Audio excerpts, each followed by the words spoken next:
Picture ancient Greece in 430 BCE, when the Olympic Games were more than athletic competition.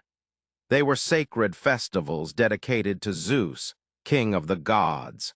Every 4 years, tens of thousands of pilgrims, athletes, and spectators traveled from across the Mediterranean to Olympia, a sanctuary that had become the spiritual heart of Greek civilization.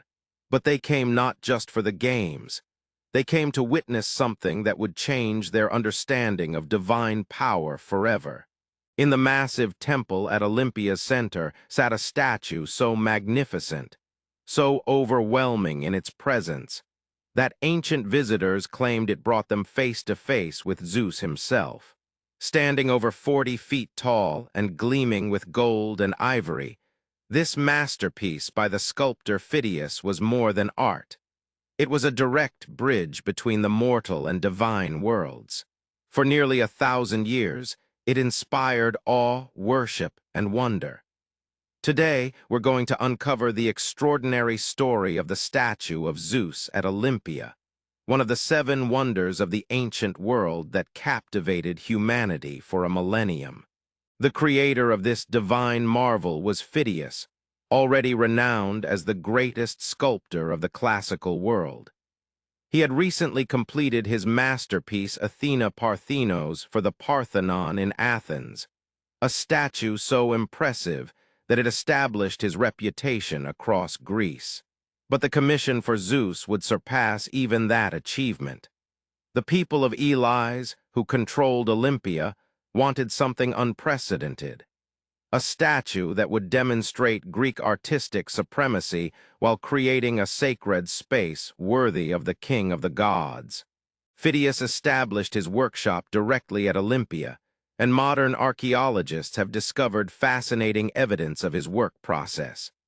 They found his personal wine cup inscribed, "I belong to Phidias," along with ivory working tools, gold working hammers, and molds for creating parts of a large female statue, likely test pieces for the Zeus commission. The workshop's dimensions exactly matched the inner chamber of Zeus's temple, suggesting Phidias assembled the statue in his workshop before moving it to its final home. The temple itself was a marvel of engineering that provided the perfect setting for Phidias's creation. Designed by Liban of Elysium and completed around 457 BCE, it was the largest temple in Greece at the time, over 200 feet long, 91 feet wide, and 65 feet high. Its massive Doric columns, each 34 feet tall and 7 feet in diameter, created a forest of stone that dwarfed human visitors. The pediments showcased spectacular sculptures.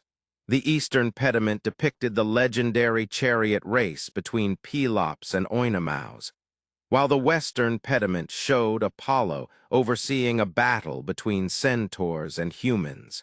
These sculptures, many of which survive today, demonstrated the artistic excellence that surrounded Zeus's statue.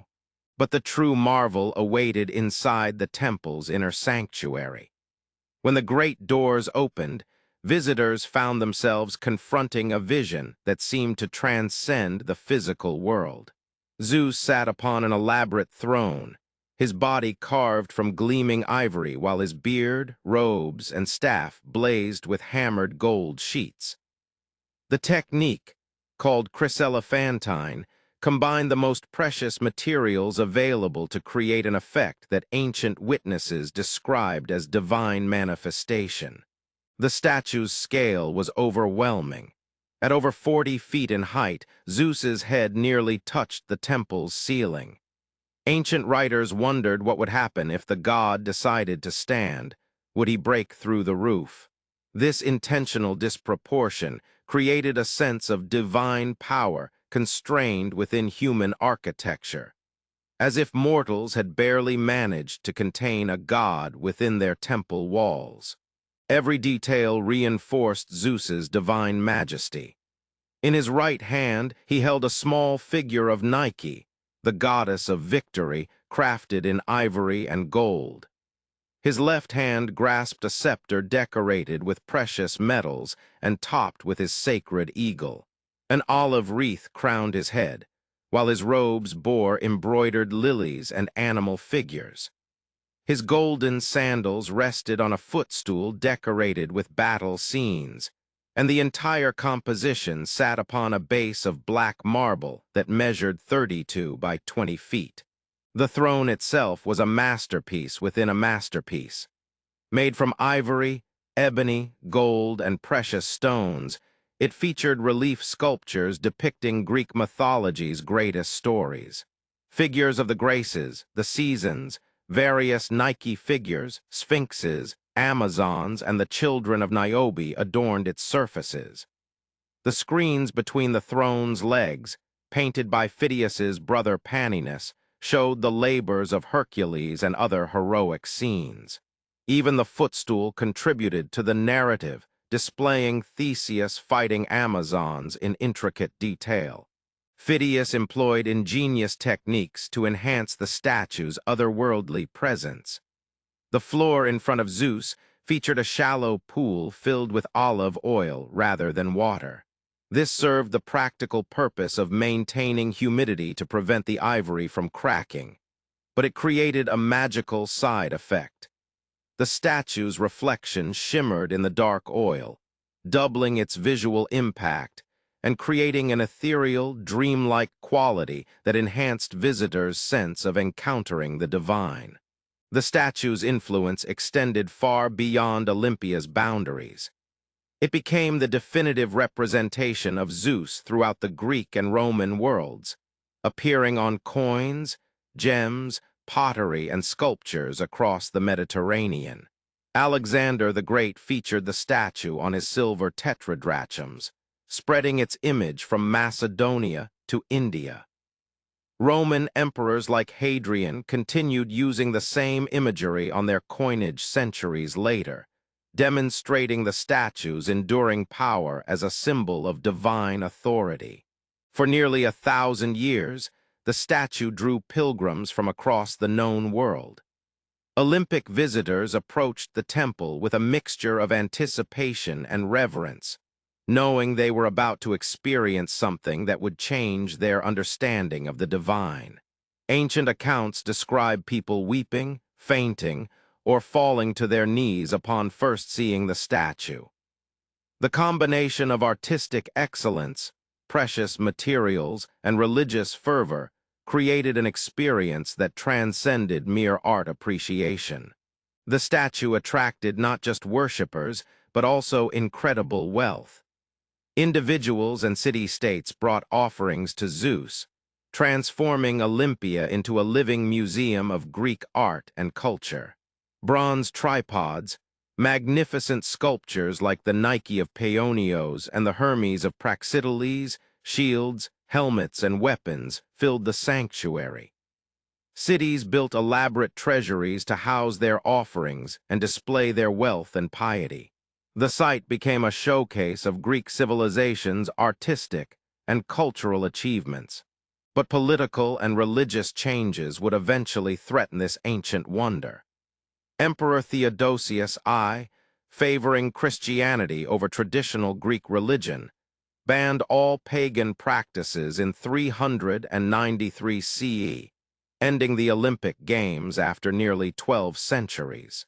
The site fell into disrepair as Christianity became the empire's dominant faith. In 426 CE, Theodosius II issued decrees specifically targeting pagan temples, leading to the desecration of Olympia's sacred buildings. The statue itself faced various threats throughout its later history. Emperor Caligula once attempted to remove it to Rome, but according to the Roman writer Suetonius, the project was abandoned after the statue mysteriously emitted a roar of laughter and the workers' scaffolding collapsed. A story that demonstrates the statue's continued power over ancient imaginations, even when political authorities sought to diminish it. Constantine I stripped away the statue's gold elements, but the core structure survived, and was eventually transported to Constantinople around 395 CE. There, in the capital of the Eastern Roman Empire, it found temporary refuge. However, its final fate remained precarious. Historical accounts differ on exactly how the statue met its end, but most sources agree it was destroyed in the 5th or 6th century CE, either by earthquake, tsunami, or fire. The palace or temple housing it in Constantinople was destroyed, and with it vanished one of humanity's greatest artistic achievements. Back at Olympia, earthquakes in 522 and 551 CE completed the destruction of the temple and other buildings. The river Alpheus gradually changed course, depositing silt that buried the ruins for over a millennium. The site that had once welcomed visitors from across the Mediterranean world disappeared beneath layers of earth and vegetation, taking its architectural secrets with it. Today, visitors to Olympia can see the temple's foundations and some surviving sculptures, but they must imagine the statue's overwhelming presence. Modern replicas, like the one in St. Petersburg's Hermitage Museum, attempt to capture the statue's appearance based on ancient descriptions and coin depictions, but they cannot recreate the spiritual impact that ancient witnesses described. The statue of Zeus at Olympia represents more than artistic achievement. It embodies humanity's eternal quest to make the divine tangible, to create spaces where the sacred and mundane intersect. For 1,000 years, it succeeded in ways that few artworks have ever matched, creating an experience that visitors described as genuinely transformative. In our modern world of digital images and virtual reality, we might struggle to understand how a statue, regardless of its size and materials, could inspire such profound religious and emotional responses. Yet perhaps that's exactly what made the statue so remarkable. In an age before mass media, when most people never traveled beyond their local region and had limited exposure to great art, encountering Phidias's Zeus was like stepping into another dimension. The combination of precious materials, massive scale, artistic mastery, and religious significance created a perfect storm of sensory and spiritual impact that we can barely imagine today. The statue's legacy lives on in every museum, every public monument, every artistic attempt to capture the divine in physical form. It established principles of religious art that influenced Christianity, Islam, and other faiths for centuries. Its image, preserved on ancient coins and described in classical texts, continues to define how we visualize the king of the Greek gods. Most importantly, the statue of Zeus at Olympia reminds us of art's power to transcend the mundane and transport us to higher realms of experience. Whether we attribute that power to divine intervention or human genius, the statue achieved something that few artworks in history have managed. It convinced an entire civilization that they were in the presence of a god.